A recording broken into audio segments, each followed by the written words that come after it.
là, on est en face du dernier fétiche. Pour vous dire, le vol est formellement interdit à Moussé Diola.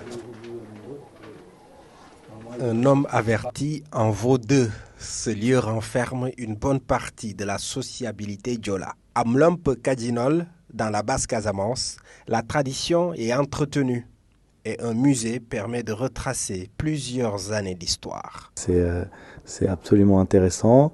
Et puis revoir toute l'histoire des Diola, c'est extrêmement enrichissant pour nous. On a découvert le peuple ici Diola qui est extrêmement, qui partage beaucoup. Donc rentrer dans un endroit comme ça, c'est très intéressant et très enrichissant pour nous. La pièce est un condensé de la vie quotidienne des Diola. Mise en place en 1992, ce musée expose dans les détails l'activité d'un peuple très méticuleux. C'est fascinant de voir comment ils étaient organisés en termes d'agriculture, de chasse, de guerre, et voir qu'en fait on continue à utiliser certains outils.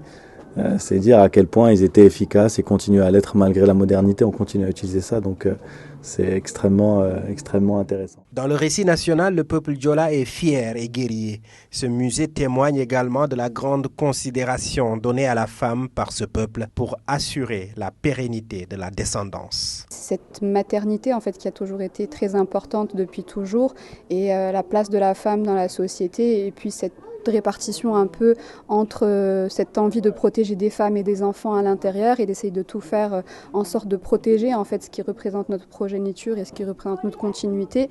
Le musée aussi doit assurer sa continuité et le conservateur fait face à plusieurs difficultés pour la conservation du patrimoine. À Casa, en pluvion, vous avez, il n'y a plus de paille, je ne sais pas quel bon. Même s'il y a la paille, je continue, mais ça coûte cher. Chaque année, je paye de la paille pour faire ça. Vous avez vu à l'intérieur, c'est un peu gâté. De soulever ça, ça demande beaucoup de moyens pour refaire. Et jusqu'à présent, je n'ai pas eu la chance d'y trouver la personne qui peut le faire.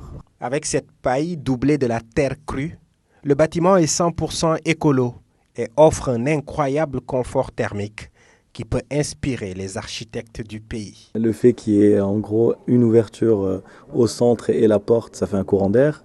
Donc automatiquement, ça crée une fraîcheur et puis les murs sont très épais. L'espace est inclusif, tout le monde le partage. À l'heure du débat sur la restitution des œuvres en Afrique, en Basse-Casamance, on a trouvé un moyen de conserver une histoire qui a pour objectif de sublimer les réalités de nos contrées. Ouais.